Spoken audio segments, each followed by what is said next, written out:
Pues ya estamos aquí con el doctor Fernando Buenabad, filósofo y un referente de izquierda en América Latina. Muchas gracias, pues doctor, por estar en este espacio. Muy buen día. Buen día, buenas tardes desde acá, desde Buenos Aires. Un abrazo para usted y para toda la audiencia, con mucho afecto. Muchas gracias, doctor. Pues se acerca un proceso pues complejo en Argentina, a unos días ya de esta segunda vuelta en esta elección en donde ha pues surgido un personaje que quizá muchos no entendemos cómo es que ha crecido alguien como Javier Milei. Si nos puede, doctor, explicar pues cómo ve este crecimiento y a qué se debe.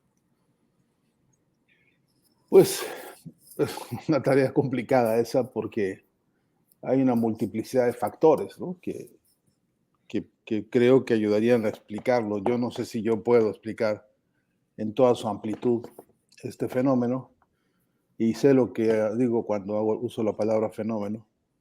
Eh, Y primero hace falta tomar como algún punto de referencia, porque ¿con qué Sí. lo vamos a comparar? ¿Desde qué escenario lo vamos a mirar? Y yo a ese respecto, tres palabras solamente preliminares para poder hacerme entender yo mismo, porque la complejidad del tema es grande. Eh, Nosotros, mi generación, la generación por lo menos en la que yo crecí, se acostumbró a que en el concepto de política, no confundir la política con la grilla, ¿no? Ujú. No confundir la política con la politiquería, con el tráfico de influencias, con la manipulación de circunstancias, en fin, la política con mayúscula significó para mi generación, en primer lugar, un compromiso muy fuerte con las luchas sociales, un compromiso muy fuerte con la historia, lo cual implica conocerla, lo cual implica entender la historia tanto de nuestros países respectivos como la historia de la América Latina y la historia universal. Sin tener un conocimiento de la historia, incluso de los marcos epistemológicos con que se estudia historia, sin haber hecho una contrastación de las distintas corrientes de interpretación histórica, es muy difícil comprender las realidades. Es muy difícil. Eh, Esto se aplica al caso argentino a esta hora, ¿no? Porque cómo comprender la emergencia de un personaje que no es nada nuevo en la vida política argentina, que ha tenido un salto a la promoción, a la difusión, a lo que entendemos hoy a las plataformas mediáticas, ha tenido un salto en los años recientes. De la mano de dos estrategias, por lo menos, que en el contexto argentino tiene su complicación también para entenderla. Primero porque es un personaje que se inscribió en la modalidad del discurso político energúmeno, que se inscribió en esta cosa de suplantar el razonamiento, suplantar la planificación política, suplantar el conocimiento de la realidad histórica del país, suplantar eso con gesticulaciones, suplantar esto con insultos, suplantar esto con payasadas, como el propio Papa ha dicho de los discursos mesiánicos, ¿no? Payasescos. Y eso encantó a un cierto público. Y ahí digo público y no digo pueblo y no digo electorado, todavía porque en realidad las esferas del desarrollo de este histrionismo energúmeno fue las pantallas televisivas, que muy animosamente le dieron todo el espacio que usted guste y mande por las razones más diversas. Seguramente porque atrás hay financiamientos importantes, como los financiamientos que hoy sabemos que BlackRock está haciendo detrás de este personaje. Seguramente porque hay un sector del público televisivo al que le encanta ver estas cosas, al que además logró seducir porque Milei destila, cuando digo destilo, estoy hablando con toda intencionalidad, maneja un principio de odio que conecta muy bien con algunos sectores argentinos que, por ejemplo, tienen un odio profundamente desarrollado contra Néstor Kirchner y contra Cristina Fernández de Kirchner. Milei ha hecho de eso un acopio y ha tentado algunos de los baluartes más profundos de la psicología argentina. Por ejemplo, una cierta pasión que hay en este país por el dólar, por ejemplo. Hay una proclividad enorme, no ingenua, por cierto, no inexplicable, porque es un país que ha tenido altibajos económicos de todo orden a lo largo de sobre todo la historia reciente de las democracias, donde ha habido procesos devaluatorios escandalosísimos, donde ha habido saqueo directamente de los ahorros de los trabajadores, de los ahorristas, y, y donde ha habido eso, hurto descarado de los sistemas bancarios, en fin. Entonces, un refugio para la gente en general es irse a comprar dólares y atesorarlos bajo el colchón o en alguna caja de seguridad, etcétera. Entonces, el dólar hace una gran tentación que Milei ha sabido manipular con mucha puntería, ayudado, no tengo la menor duda, por algún laboratorio de guerra psicológica de esos que existen en Miami y que hoy se conocen casi como parte del jet set de la manipulación mediática, ¿no? En América Latina, particularmente.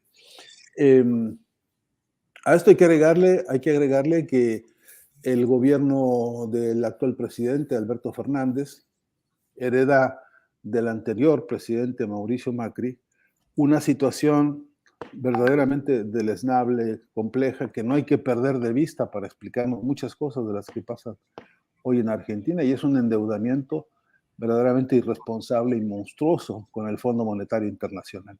Un endeudamiento que pesa sobre la economía de este país como un cepo económico, como un cepo político también. Hoy por hoy, en virtud de este endeudamiento, el país no puede tomar decisiones soberanas en casi ningún área de su economía y tiene que depender de la supervisión permanente del Fondo Monetario para cualquier movimiento de la macro y de la microeconomía. En ese contexto ocurre una pandemia. Uh-huh. Y con la herencia del endeudamiento brutal, el golpe que todos sabemos significó para la especie humana completa la pandemia, y en particular para países como Argentina, que quedó realmente paralizado, el Estado tuvo que intervenir, y yo creo que en muchos sentidos de manera ejemplar, tanto para la provisión de vacunas como para la asistencia a todos aquellos trabajadores que no tienen un salario fijo y que para poder comer tienen que salir a hacer alguna actividad. Y hubo un esfuerzo importante de este gobierno para tratar de asistir a esos sectores, con una, según yo, pésima estrategia de comunicación, con una, según yo, pésima capacidad para explicar la realidad que se estaba viviendo, y con algunos 3 o 4 errores más que incluso sacudieron fuertemente al propio presidente, que se vio envuelto en una reunión familiar cuando estaban totalmente prohibidas en una época dura de la pandemia, ¿no? Hay todo tipo de explicaciones al respecto, pero lo cierto es que fue utilizado por la derecha argentina para golpear al presidente, y creo que le hizo bastante daño esa operación. Después nos encontramos con una guerra que disparó todos los precios y todos los costos a nivel mundial. La guerra esta, estoy siendo cuidadoso con las calificaciones porque yo tengo mi posición muy clara frente a Zelensky y frente a lo que ha significado su provocación al servicio de la OTAN y del imperio yanqui, pero eso, pues en todo caso, agravó la problemática económica mundial, y la hemos resentido todos en México, tanto como en Argentina, como en el conjunto de los países que tienen fuerte dependencia de la venta y de los energéticos, en fin. Entonces, eso agravó la situación. Y para colmo, por si todo esto no fuese suficiente, nos encontramos este año en particular con la peor sequía que ha vivido la Argentina a lo largo de su historia. Y eso ha golpeado la producción agrícola y ganadera, que son digamos, los pilares de la vida económica de este país, o dos de los más importantes, y y el cóctel servido sobre la mesa lo que produce en primera instancia es mucha desesperación a nivel popular, mucha angustia, y la palabra me la permite usted, porque la expresión más cruda de todo esto ha sido una inflación absolutamente demencial. Una inflación que tiene muchísimas explicaciones y muchos argumentos, pero que el resultado es exactamente el mismo porque golpea precisamente a la clase trabajadora que viene padeciendo el peso de todo este cóctel del que estoy haciendo referencia muy sinóptica, ¿no? En ese contexto, este personaje, Javier Milei, empieza a convertirse en un referente de escándalos televisivos, donde insulta, donde levanta la voz, donde gesticula de manera, pues qué difícil encontrar un adjetivo, porque uno puede perderse fácil en adjetivos, pues hasta ofensivos, diría yo, y yo lo que menos quisiera es entrar en ese juego. Quisiera que se pudiera encontrar la manera de caracterizar, de adjetivar la conducta de este señor, eh, sin recurrir a la agresión, pero tratando de desentrañar el alma de una operación mediático-política que encarna Javier Milei. Y entonces llego a un punto, permítame usted para redondear esta primera aproximación, que es, uno, todo esto que es histrionismo, todo esto que es alaraca, todo esto que en él es, pues, acting, dicen ahora, ¿no? Grotesco, iracundo, procaz, todo esto es una mascarada en la que no podemos quedarnos, ¿no? Nosotros, si tenemos alguna mínima formación en semiótica, sabemos que esta apariencia fabricada por este personaje o construida en torno a él y para él y con él, por todo lo que lo rodea y lo acompaña y lo protege, esto es una mascarada porque el objetivo real, si lo corremos un poco, es que este país tiene recursos petroleros inmensos, es que este país tiene recursos acuíferos enormes, es que aquí en este país está una de las reservas más importantes de gas del mundo, y es que en este país uno de los 3 o 4 más importantes reservas de litio hoy en el mundo. Entonces, con ese otro cóctel de riquezas naturales que tiene Argentina, y este personaje que representa un odio demencial contra Cristina Fernández, de hecho, en algunos análisis alcanza a notarse cómo se clarifica la idea de que eh, buena parte de la operación de la iracundia de este personaje es atacar, ofender, cobrarse una revancha histórica y política, revanchismo puro contra Cristina Fernández, que se le ocurrió, por ejemplo, defender los derechos sociales durante su mandato, que se le ocurrió junto con Néstor Kirchner reivindicar a la clase trabajadora y reponer un conjunto de derechos que se parecieron con mucho a lo que estaba ocurriendo en toda la región con los presidentes más avanzados, incluso de izquierda, que conocimos en años recientes.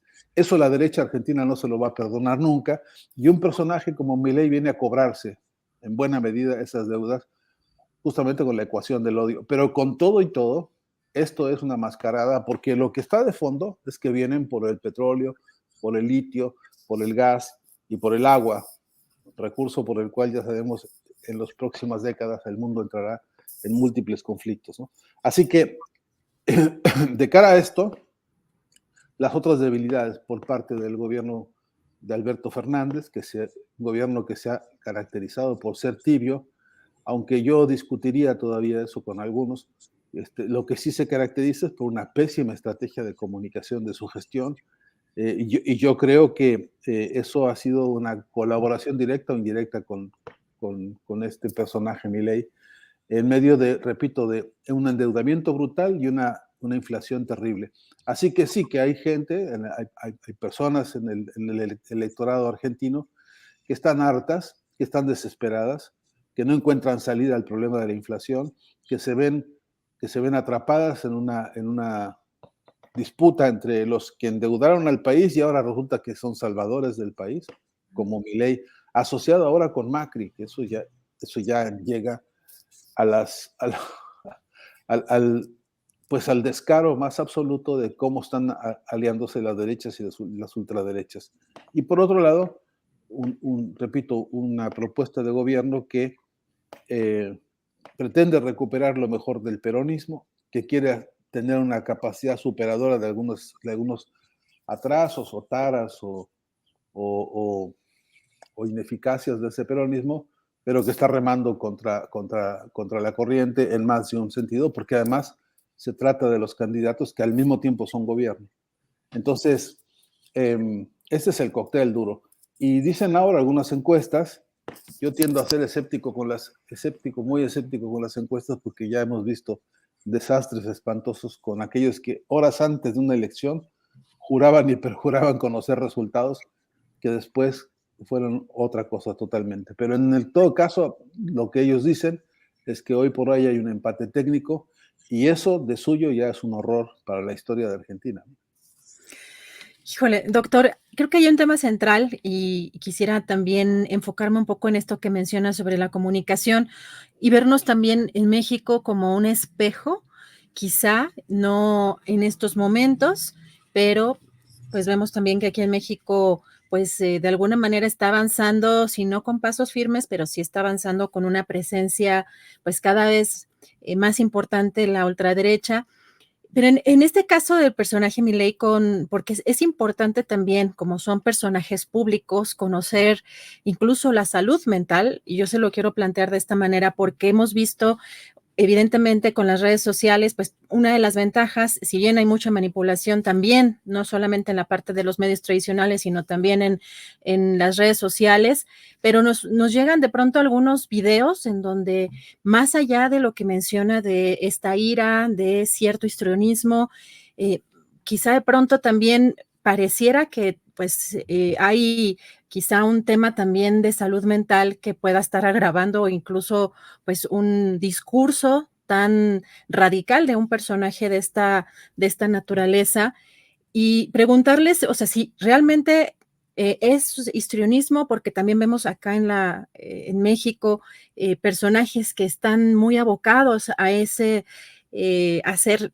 escenas dramáticas en el Congreso, en el caso de Lili Telles, bueno, hay mucha gente también que se dedica acá a gritar, a insultar, pero pues lo que hemos visto con este personaje, además de que pues le habla a su perro muerto, ¿no? Consulta a su perro muerto a través de, entiendo, de una medium o de un medium y pues una serie de circunstancias en las que incluso parece que digo, no sé si los videos a lo mejor están un poco manipulados, también sabemos que estamos expuestos a eso, pero que parece que le hablan, no hay como realmente mucho sonido y se entienden algunas entrevistas que él está quejándose de un ruido, el entrevistador un poco como sorprendido. ¿Hay algo de eso o es solamente puro teatro o este histrionismo del que usted habla, doctor? Mire, es que es muy difícil. Incluso asociaciones, las conozco porque he sido profesor muchos años de la Asociación Psicoanalítica Argentina y conozco a un buen número de psicoanalistas. De hecho, dicen algunos que Argentina es el país en el que más psicoanalistas hay por kilómetro cuadrado, ¿no? Claro. Porque, bueno, por alguna razón ha proliferado tal profesión en este país. Hablando con algunos, sí que hay voces muy autorizadas que hacen calificaciones, digamos, diagnóstico, para ser precisos, ¿no? Diagnóstico psicoanalítico. Y con esos diagnósticos, caracterizaciones que yo no me atrevo a hacer porque no tengo la capacidad ni siquiera de repetirlo con la estructura técnica que se debe, pero es cierto que hay más de una sospecha sobre el equilibrio emocional de este señor. Digo, porque tenemos derecho a saberlo, o sea, es decir, son personajes que están representando poderes, son personajes que están en cargos públicos o que van a estar en cargos públicos en el caso de que lo elijan, que pues, como dicen las encuestas, pues hay una posibilidad y sí es importante el que podamos los ciudadanos, ¿no? El que podamos, el pueblo de los países, pues saber, ¿no? La salud mental de los gobernantes. De hecho, hay una discusión aquí que para llevar a la Cámara de Diputados una iniciativa de ley que exija ahora, además, como condición, hacerse un estudio de psicométrico. Nos lo piden para entrar a la prepa, ¿no? Claro. En algunas universidades nos piden examen psicométrico, hasta para ser profesores, ¿no? Entonces, no parece ilógico que para ejercer un cargo de semejante responsabilidad sea condición indispensable. Hoy no lo es y por lo tanto hoy el riesgo es que cualquier persona con los desequilibrios que ya tenga, o con los que pueda desarrollar bajo la presión que implica un cargo semejante de envergadura, tenga el equilibrio elemental como para responder ante circunstancias de presión como las que ya sabemos va a haber en este país en los próximos meses, gane quien gane, en virtud de este cóctel complejo del que hablaba, ¿no? Y sí que es importante porque a estas alturas el delirio llega a este punto que creo que se ha extraviado porque se ha naturalizado la lógica grotesca, ¿no? Y es que ya no sabemos si estamos escuchando a un estadista, a un político, a un militante, o estamos escuchando a su perro que le manda mensajes para el pueblo argentino. Este nivel de teatro del absurdo, este nivel, no me atrevo a decir surrealismo porque es otro concepto, pero en todo caso de aberración, eh, está moviéndose en la realidad política de este país. Y hay algunas entrevistas de este señor Milei en las que al entrevistador se le ocurrió poner una fotografía del perro y sirvió para destroncar toda la estructura psicológica y dejarlo embelesado mirando a su perro, al que extraña y del que incluso hizo clonar al perro, ¿no? Para tener unos perros clonados en su casa, y de los cuales una y otra vez se dice, porque lo han hecho incluso biógrafos suyos, porque lo han explicado médicos, porque lo han explicado de mil maneras, él es una especie de mensajero a través de algunos mediums, a través de algún tipo de soluciones esotéricas, de lo que este perro que habla con Dios, de este hombre que dice haberse encontrado con Cristo varias veces, de este hombre que dice las cosas que dice, y que esto, lo escandaloso, no es que lo diga, lo escandaloso es que haya surtido efecto electoral en un país que ha gozado de prestigio, de raciocinio, de racionalidad, yo diría incluso de racionalismo excesivo, en el que parecería, parecería inaceptable semejante empatía, ¿no? Entre Ujú. tal clase de liderazgo con semejante discurso canino, y pues la realidad como se siente todos los días. Entonces, pero el abordaje en todo caso psiquiátrico, el abordaje de estas, digamos, patologías psiquiátricas o neuropsicológicas, ande usted a saber, ese no se puede desconectar porque cometeríamos un error político enorme, que sería abordar a una persona como un enfermo, como se hizo con Zelensky alguna vez, como se hizo con Trump alguna vez, y entonces encapsularlo en eso y casi como exculpar todo lo otro, porque los contactos con BlackRock, los contactos con el grupo Atlas de Estados Claro. Unidos, sus viajes a los encuentros con el Melo Milei confiesa que su orientación política es Estados Unidos e Israel. Esto lo ha dicho con desparpajo absoluto, como casi todo lo que dice. Su idea de quebrar, de desaparecer, de quemar el Banco Central para dolarizar al país, pues no se puede despegar de los intereses más perversos que saben que dolarizando al país tienen carta abierta para entrar y salir con un lavado de dinero absolutamente desembosado, como hemos visto en otras economías que padecen esta tragedia de la dolarización. En fin, que sería un error, pues, Ujú. compadecernos por su hipotética eh, problemática psiquiátrica, psicológica, y no saber que estos personajes son los predilectos de cierto movimiento de usurpación y de saqueo de los pueblos. No podemos olvidarnos de eso porque se nos olvidaría Hitler, ¿no? Porque Hitler era un borracho que cantaba en las cantinas entreteniendo borrachos y que se convirtió después en lo que se convirtió, ¿no?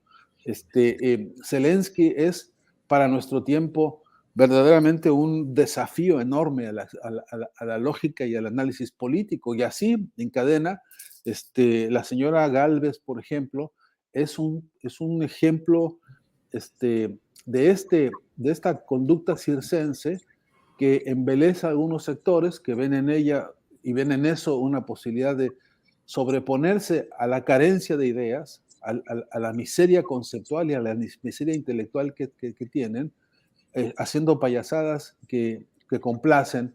En fin, no quiero entrar en adjetivos ofensivos, pero que en verdad que lo que muestran es una carencia absoluta de autocrítica, porque si no, no se prestarían al ridículo al que se prestan.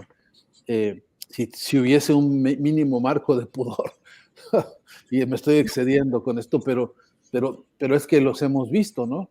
El señor guadalupanista que se arrodilla a pedirle a la Virgen en este histrionismo que parece religioso, pero que es exactamente puro dogmatismo puro, para el dogmatismo populista, ¿no? Me da la impresión de que resucitando los viejos métodos de los cristeros, ¿no? Métodos, filosofías, incluso discursos, incluso eslogans, pretenden crear un nuevo espectáculo, entre comillas, de masas, que para nuestra preocupación tienen éxito en algunos sectores. Y eso creo que es la pregunta central, ¿no? Sobre qué pasó, qué se abandonó, qué espacio se dejó vacío para que estos vinieran a llenarlo con su basura, como lo hacen. Y ahí hay respuestas crudas y duras, ¿no? El periodo neoliberal que hemos padecido en todo el continente ha dejado estragos severísimos, por ejemplo, en el campo de la educación. Lo que debería ser campo simbólico indispensable en cada una de las aulas de escuelas primarias, donde tendría que reconocerse la lucha independentista de nuestros pueblos y asimilarse como parte de la identidad y de la esencia de cada estudiante, lo que debería ser el reconocimiento de los procesos de construcción de nación jurídico, político, estratégico, geopolítico incluso, como por ejemplo el papel de Juárez en México, lo que tendría que ser reservorio inalienable, inalterable, consolidado de una revolución social como la Revolución Mexicana, y luego todos los procesos posteriores, incluso el que implica asegurar la emancipación económica del país, como las tantas cosas que hizo Lázaro Cárdenas, es decir, los 4 baluartes importantes de la Cuarta Transformación, hace rato que no son el reservorio simbólico del pueblo mexicano en las aulas, en las escuelas primarias. Incluso los propios profesores, no quiero tampoco generalizar, pero las carencias con las que se forman y se conforman los profesores, tienen después expresiones muy dramáticas por las consecuencias del modelo neoliberal que a todo eso le dijo que no y que lo desplazó. No quiero confundir ninguna observación de este tema, no quiero confundirlo con los derechos laborales de los trabajadores y trabajadoras de la educación en México, que siguen siendo una tarea, un pendiente y una deuda histórica, incluso en el presente, y que no ha sido reivindicada su papel también como educadores que luchan, ¿no? No quiero confundirlo porque no estoy haciendo una crítica al gremio, a la fortaleza económica y política y social e histórica que representan los profesores, pero sí creo que también han sido dañados por el mismo modelo neoliberal, incluso en los aspectos de la formación educativa. En fin, podría incluso poner algunos ejemplos, pero no quiero perderme en eso porque creo que lo importante es que necesitamos una auditoría histórica de nuestros pueblos. Necesitamos saber por qué rayos pasa que hoy me pasó hace pocos días en México, sacando unas fotocopias, le pregunté a un chico le pedí que me hiciera fotocopias de unas imágenes de Emiliano Zapata, y este muchacho de nivel de secundaria avanzada no tenía idea de cuál era Zapata, ¿no? En un libro de la Revolución Mexicana. Y me tuvo que preguntarle a otro cuál es, y el otro le dijo, es el de los bigotes, ¿no? Eh, eh, si esto que estoy diciendo así como una anécdota dolorosa y todo, representase algo, estoy seguro que representa esto, ¿no? Los vacíos que tenemos de conocimiento cierto, certero, profundo, simbólico y emblemático del desarrollo histórico de nuestros pueblos. Y esto, si lo repitiésemos, si hiciésemos esta auditoría en todo el continente, estoy seguro que los mismos estragos encontraríamos. Y ese vacío que ellos fabricaron de desmemoria, borrando los antecedentes a como dio lugar de la formación histórica de las luchas de nuestros pueblos, eso abrió huecos para que personajes como estos pudieran proliferar de manera tan impúdica y tan impune. Doctor, creo que ahí toca un tema central, la educación, y yo le diría que también con el neoliberalismo, la masificación de la información, y que ahora además a través de las redes sociales, el posicionamiento más allá de la profundidad de un mensaje, pues lo estridente que pueda llegar a ser, que eso impulsan también incluso los algoritmos. Si esto que estamos viendo con pues una deficiencia en educación, quizá en la capacidad de alcanzar a comprender procesos complejos, temas complejos, una crisis compleja como la que pasa en Argentina, quizá tendemos o ya habrá un electorado o una ciudadanía, digamos, en términos sobre todo de la parte digital, que busquemos resolver o que busquemos soluciones fáciles que se nos presenten pues con este tipo de mensajes poco profundos, superficiales, pero estridentes, que buscamos más allá de resolver de fondo un problema, buscar soluciones fáciles. De alguna manera, eso también podría estar sucediendo en cuanto a la información y sobre todo, a lo mejor, pues un electorado más joven que no alcanza a profundizar contenidos. Sí, desde luego que, Adriana, yo siempre creo que hay que advertir que ni todos ni siempre, ¿no? O sea, que Claro. hay que matizar que en el caso de esta reflexión sobre, por ejemplo, los jóvenes, yo creo que hay daños severísimos, ¿no? Jóvenes que incluye profesores, que incluye colegas míos en las universidades. Yo le puedo contar los dramas que tenemos para que hoy algunos docentes sean capaces de redactar un silogismo medianamente limpio, ¿no? Problemas de analogía, prosodia, sintaxis y ortografía muy serios en el desarrollo de documentos, de tesis, de trabajos, de informes académicos. Y bueno, de los estudiantes, pues es, digamos, una norma hoy encontrarnos con una cantidad de problemas muy serios de pobreza de vocabulario. Pues si la pobreza, toda la pobreza se ha multiplicado en el mundo, pues la pobreza se ha expresado también en el vocabulario. Entonces, hay compañeros a los que les cuesta gran trabajo articular una idea, explicar emociones, sensaciones, dudas, incluso temores, incluso, no solamente por inhibición, sino por carencia literal de léxico para poder contar qué les pasa, qué ocurre. El índice de lecturas, el promedio de lecturas a nivel de escuelas primarias, secundarias, preparatorias y universidades ha descendido muchísimo porque ya el viejo querido Carlos Monsiváis hacía años que venía quejándose de esta cultura xerox, le llamaba él, ¿no? Esto de que ahora nos atiborran de apuntes, seccionado todo de no sé cuántos libros, para que se vuelva esto un embutido de una ensalada loca de cosas para leer, que se leen básicamente para memorizar y muy difícilmente para polemizar. En fin, repito, no quiero hacer una generalización, conozco profesores denodados, luchadores de batalla diaria en las aulas, conozco estudiantes que son lectores realmente asiduos porque entienden que la lectura les devuelve las palabras, les devuelve las maneras de analizar, les entrega un poderío léxico que les ayuda incluso a entenderse y a escucharse y a escuchar a otros.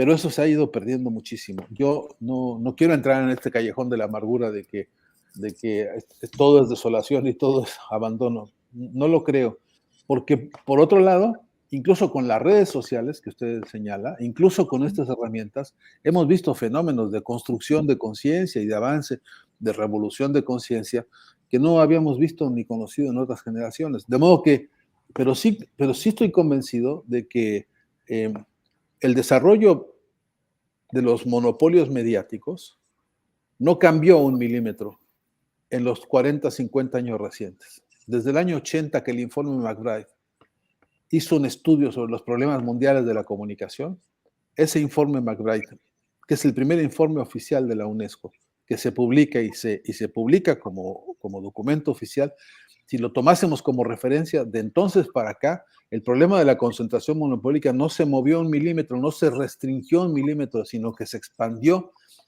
y alcanzó a cubrir las esferas aeroespaciales, las esferas terrenales y las submarinas también. Entonces, y mientras tanto los estados, los gobiernos, actuando con torpeza, con lentitud y incluso se los había recomendado el informe McBride, como una recomendación de las Naciones Unidas, pongan ojo sobre el desarrollo de tecnologías, pongan ojo sobre la dependencia de la tecnología, porque sigue siendo un problema gravísimo, que nosotros somos adictos, dependientes y consumidores irracionales de tecnología, que es tecnología que nos espía, que nos domina, que nos manipula, ¿no? Entonces,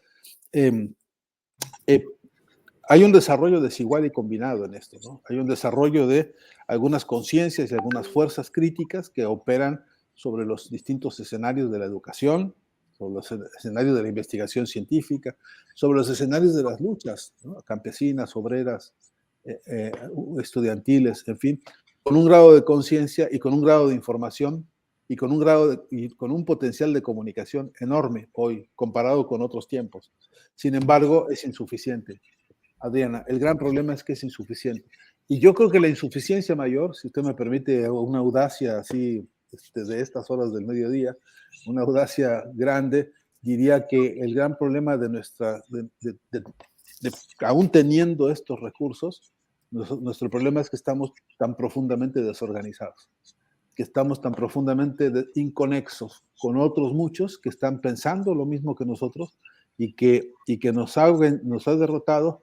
Por un lado, el miedo, lo que yo llamo la desmoralización inducida, que nos ha convencido de que de nada sirve, de que nada no tiene sentido organizarse con otros, que hay que desconfiar hasta de la sombra de uno mismo y que entonces, pues, no estamos siendo capaces, siendo tantos millones de personas con vocación comunicacional emancipadora y crítica, estemos siendo derrotados por 3 o 4 monopolios, consorcios mediáticos que controlan la tecnología y que controlan la ideología.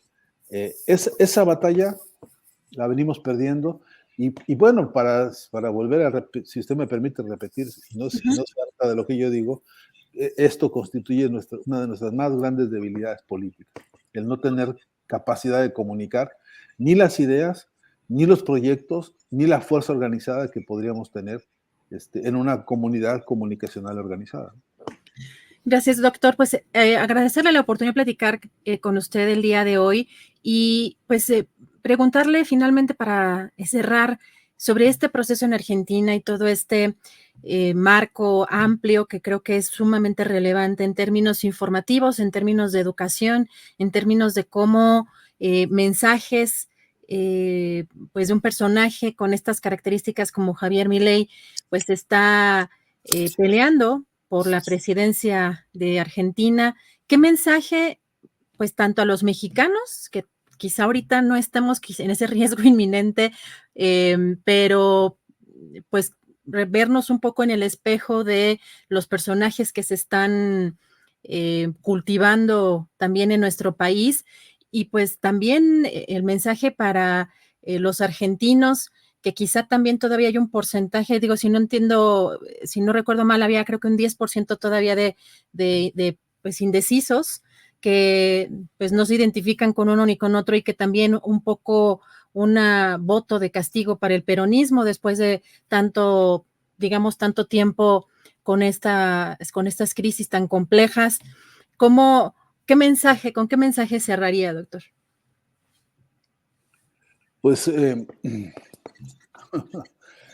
me, Se la pongo complicada, ¿verdad? es que es difícil dar mensajes así cuando la realidad es tan compleja.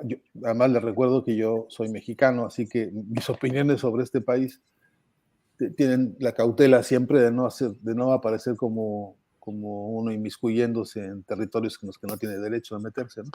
Claro. Pero guardando esas consideraciones de respeto, sí que creo que es una oportunidad histórica para que el pueblo argentino haga un examen autocrítico fuerte sobre su formación, sobre su educación cívica, ¿no? Porque esta disyuntiva que se presenta hoy no es un problema de partidos, ya ni siquiera es un problema de peronismo contra antiperonismo, ¿no? Esta es una disyuntiva entre dos formas de existir que son regalarle los recursos naturales a los grandes monopolios transnacionales o tratar de luchar incluso críticamente, por consolidar una forma de la política que defienda los recursos naturales y a la clase trabajadora. Esta es la disyuntiva dura que hay ahora, que es histórica y que lamentablemente se agota en chismes, se agota en banalidades, incluso en debates muy superfluos, cuando es que es cierto que la humanidad toda está discutiendo este tema, sino qué cosa es el escenario que tenemos hoy por hoy en Israel, ¿no? Sino qué cosa es el escenario que tenemos hoy por hoy en Ucrania. ¿Qué va a pasar en Libia, que empezamos a ver intentos de agresión y de bombardeos ahí sordos y sórdidos? ¿Qué está pasándonos en el planeta a propósito de los estertores de un sistema como el capitalismo, que está en proceso de putrefacción íntegramente, y lo otro, como decía Gramsci, que no termina de nacer, ¿no? Entonces, en esta circunstancia, recomendar, a mi entender, reclama el compromiso del análisis y de la información.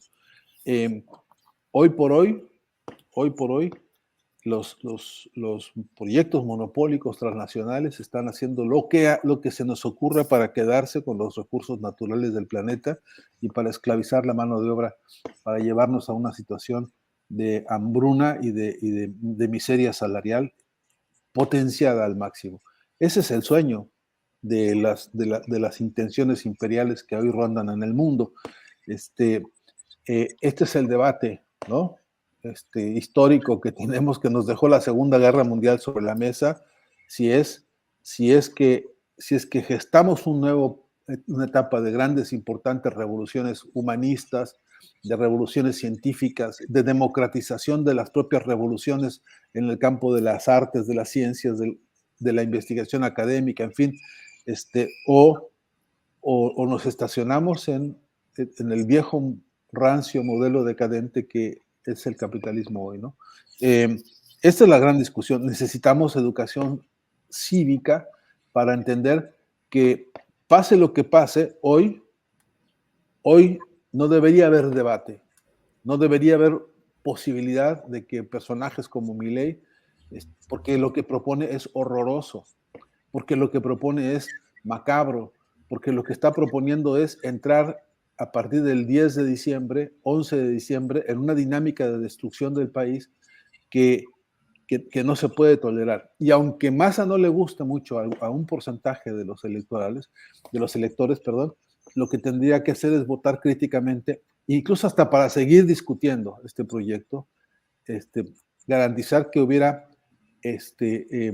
un modelo de propuesta política medianamente sensato, aunque no nos acabe de gustar a algunos, aunque no estén tan contentos aquellos, pero justamente para proliferar un debate que desde el otro lado va a ser imposible, porque del otro lado están organizando la represión, están organizando la censura y el silenciamiento. No tengamos duda alguna, lo que están pensando ellos, el grupo de Milei, su respaldo de BlackRock y de los financiamientos imperiales, es un horror para este país. Entonces, como usted verá en mi análisis, en este muy atropellado análisis que estoy haciendo, la disyuntiva es humanismo con un debate profundo sobre hacia dónde, cómo y cuándo tiene que hacerse, o entrar a ver cómo rayos sobrevivimos a esto, porque sin ser catastrofista, no me gusta eso, sin entrar en una paranoia para no repetir pues el discurso energúmeno de, de Pues que las... ni siquiera tiene que entrar usted en eso. Hay varios economistas que han dicho que sería un caos, ¿no?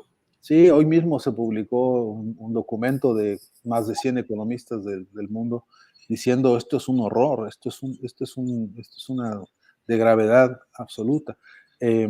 Pero apelando a la razón, a veces incluso absurdo, porque no hay razón del otro lado, hay pura sin razón en el odio. De todas maneras, hay que tener templanza, me parece, porque es fácil caer en la provocación. Hay muchas de muchos índoles. Pero volviendo a su pregunta, Adriana, a mí me parece central eh, que, que, que, que el electorado argentino en algún momento, mi recomendación sería échense una vuelta por la autocrítica, no hace mal, ¿no? Una paseadita para ver de dónde sacaron estos principios que los está llevando a este escenario, cómo dicen algunos, les creció el enano fascista, ¿no? En las barbas les creció una amenaza que incluso los más simpatizantes no alcanzan a entender qué tan grave es. Ellos mismos hace unas cuantas horas han tenido una encerrona en un hotel de los más caros de la ciudad, porque ellos viven en ese mundo, a discutir su propia crisis interna, porque se aliaron con Macri, que se les coló, ¿no? El tipo hábilmente, de ser ya un derrotado político, de ser ya una especie de jubilado de toda posibilidad de participación en la política, responsable de la crisis agudísima que está viviendo el país, porque se fugó 46 mil millones de dólares, se los robaron, Adriana, íntegramente se los robaron, y hay denuncias, ahora está llegando personal del Fondo Monetario, porque hay una denuncia para hacer una investigación de quién se quedó con todo ese dinero, en qué bolsillos fueron a parar, y Macri es uno de los señalados como responsable de todo esto. Bueno, pues ahora es el jefe de Milei, ¿no? Entonces, esa discusión interna, incluso para ellos, en el fondo, es incontestable. Todavía hoy no se dirimen qué va a pasar con esa crisis interna de Milei, pero lo que es verdad, y es crudelísimo, pero es verdad, es que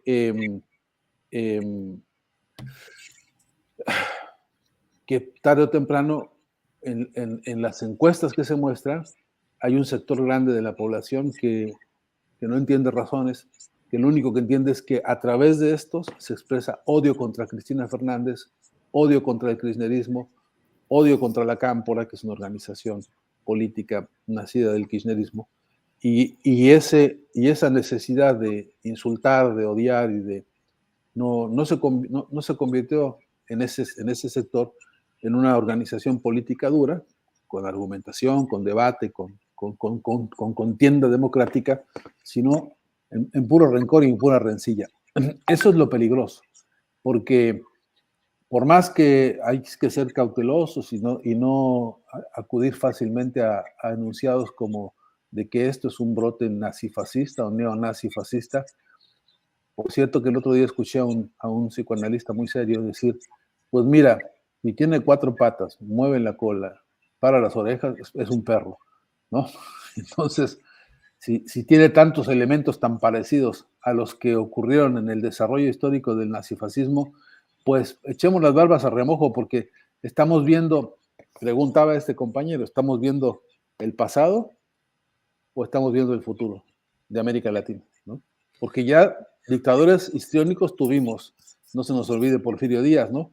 No se nos olvide tantos que han circulado, no se nos olvide Pinochet, no se nos olvide Videla mismo, que anoche fue reivindicado por la candidata a vicepresidenta de este país. Es adoradora de Videla y anhela así a 4 manos que todos los dictadores que fueron juzgados en este país por la dictadura criminal que se vivió aquí en los años 70, liberarlos a todos, reivindicarlos a todos.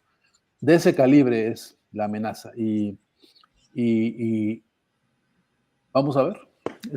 Creo que es un momento de reflexión, es un momento para que ese 10% indeciso se decida por la historia cívica de su pueblo, por recordar a los padres, por recordar la lucha que ha habido de sus propias familias para sobrevivir los grandes golpes brutales que el neoliberalismo le ha dado a Argentina y no permitan que se repita.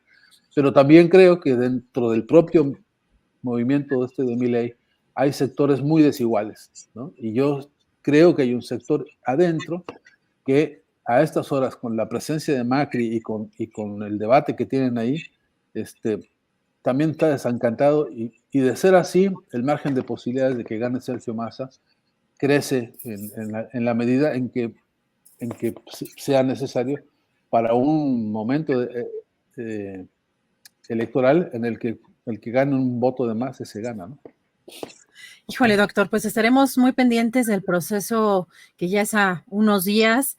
Y pues muchísimas gracias, doctor, por esta plática tan interesante. Estaremos siguiendo de cerca este proceso, entiendo, de este domingo en 8, ¿no? Sí, va a haber el debate primero, que digamos será el debate, dicen algunos que es debate decisivo, y luego ya el día 19 serán las elecciones, ¿no? Ya estará asumiendo como presidente el que resulte ganador al día 10 de diciembre, y ahí veremos hacia dónde dispara la historia. De todas maneras, dispare para donde dispare, los próximos meses van a ser difíciles, porque de ganar Sergio Massa, tendremos sobre la mesa a una oposición que tiene ahora muchos diputados, que tiene senadores, que ya tiene una fuerza política que no va a ser ni fácil, ni cómoda, y que ya da señas de cosas verdaderamente brutales. Hace unos cuantas horas, una diputada que ganó, no voy a repetir yo el vocabulario de esta señora porque ni se me da, ni me parece el propio para explicar una situación política, pero todo su odio contra todos los derechos ganados históricamente por el pueblo argentino los expresó de una manera escatológica realmente brutal. Es una diputada muy joven que acaba de ganar de Milei y que muestra la iracundia, el horror, el odio y muestra todo menos propuestas. Todo menos propuestas. Y esto es una reflexión última, si me permite, para orientarnos. Escuchemos, si se puede, en Milei y en su grupo, una sola propuesta. A ver si la tienen. Porque más allá de destruir el Banco Central, más allá de según ellos, dolarizar, nunca explican cómo, pero de dolarizar la economía, todo lo que sigue es destrucción, ¿no? Hasta hoy, una y otra vez les han pedido que expliquen qué proponen y a eso le rehuyen, porque lo que quieren es destruir, ¿no? Doctor, pues muchísimas gracias por esta plática. Si le parece, estamos en contacto pues para darle seguimiento a este y a otros temas. Muchísimas gracias por el día de hoy. Le agradezco yo a usted, Adriana, y le mando un saludo enorme a toda la audiencia. Gracias.